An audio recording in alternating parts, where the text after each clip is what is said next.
quick pandemic pantry. What is up, everyone? Marc back again for another quick pandemic pantry extra video.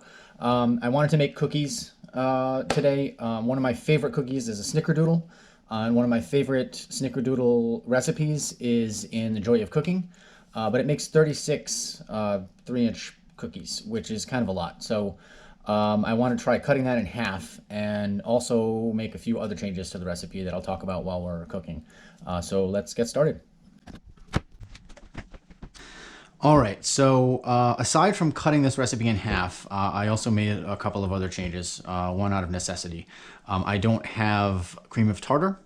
I do have baking soda, but the recipe calls for baking soda and cream of tartar, and since I don't have both of those, I use baking powder instead. So what we've got here is 1 cup plus 6 tablespoons of all-purpose flour. We've got 1.5 teaspoons of baking powder, and nary a whiff of salt, 1/8 teaspoon. We've also got 3/4 cup of sugar, 1 whole egg, 1 stick of butter softened. And to roll the balls of dough in after separately, I've already put it together, we have 1/4 cup of sugar with a little more than 1 teaspoon of cinnamon mixed in. Now, one of the other changes that I'm going to make to this recipe is, because although I do love this recipe, it makes a crispier, crunchier cookie in the end. So I want to see if I can get it to be a chewier cookie. So I'm going to try adding about 1 teaspoon of oil and honey each to the batter, or to the dough.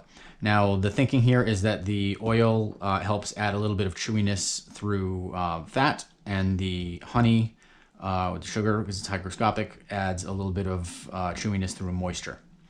And I am going to measure those. I know I normally don't measure out the little things like oil and honey, but I want to not overdo it, because I want to make sure that I don't put too much in, then it makes the cookie batter more, or dough, again I'm saying batter, more runny like a batter, and it would cause the cookies to kind of spread in, into each other and make kind of blobs, or a big blob on the cookie sheet, and we don't want that. So the first thing we're going to do is take the flour and dump it in a medium bowl, and we're going to add the baking powder and the salt.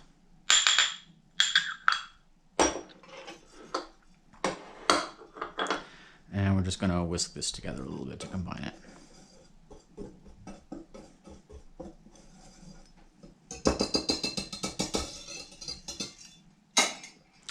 We can set that aside.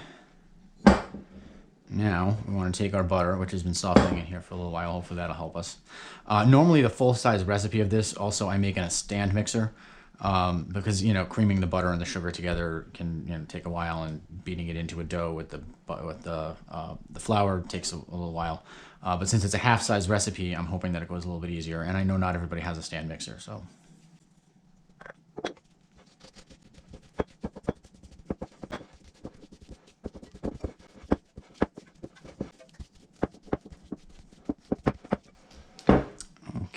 So now is when we want to add the egg.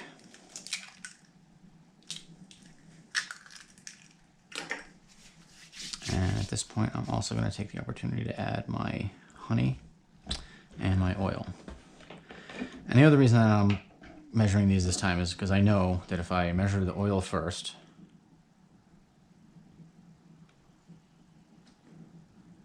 some of it stays in the spoon. And now I can measure the honey, and it'll slide right out, and I won't have to worry about half of it just sticking in there.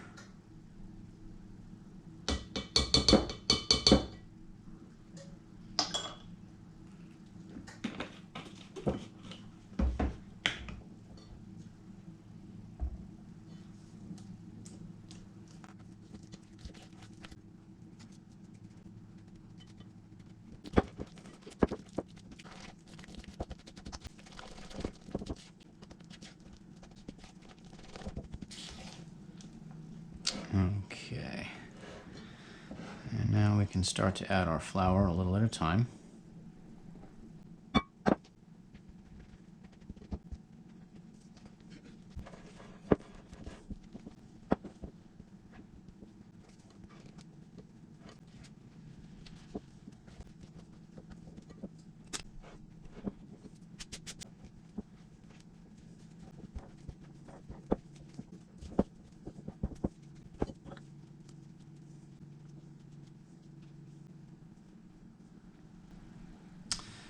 Okay, I think that looks good.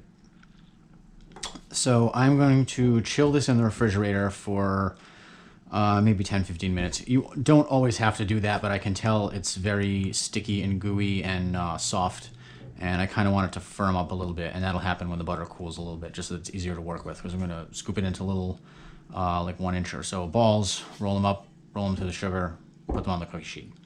So I'll be back in just a couple minutes. All right, so our batter's been, our dough, batter, has been in the fridge for about 10 minutes, and it's gotten much more stiff and should be easier to handle here. This recipe should make 18 cookies, I think, but I don't know, so I'm going to put them on the cookie sheets as though they're going to be a dozen each, and we'll see where it goes from there.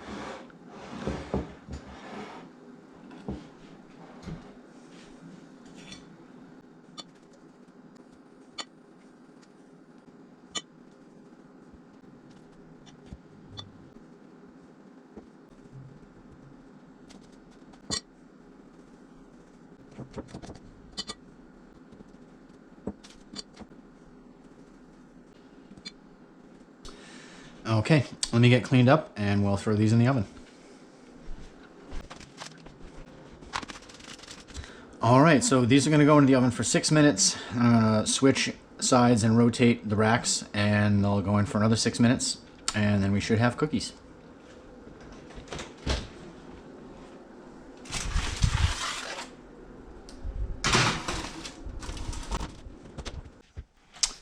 Okay.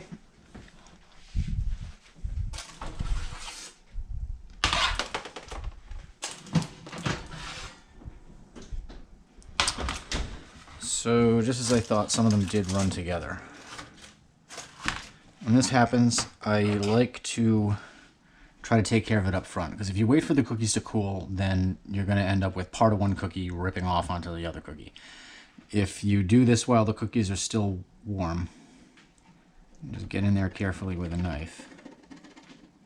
You can make sure that they're separated cleanly, and you can even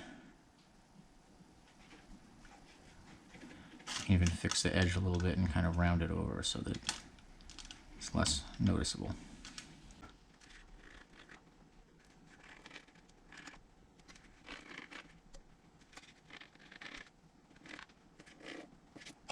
Okay, now we're going to take these over to cool.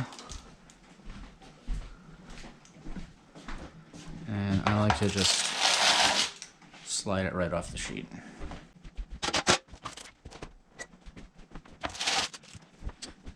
Alright, so we'll give these a couple minutes to cool down and we'll give them a try. Alright, so our cookies have been cooling for about 5 minutes at this point, so I'm going to give them a try. I'm sure they're at least going to be soft now, if not later.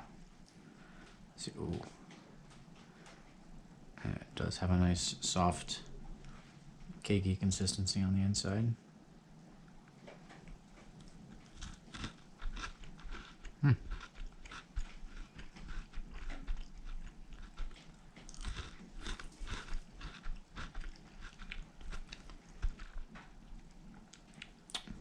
To see how they are in a couple hours after they've fully cooled.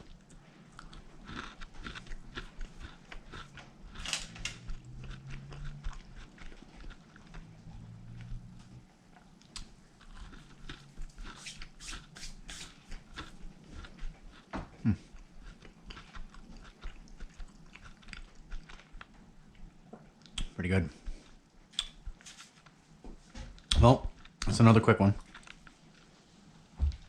If you liked the video, if you liked the recipe, give it a thumbs up. Please subscribe if you haven't already. And if you're watching this video on Facebook, then please just take a look for the link or go over to youtube.com/markburn and subscribe.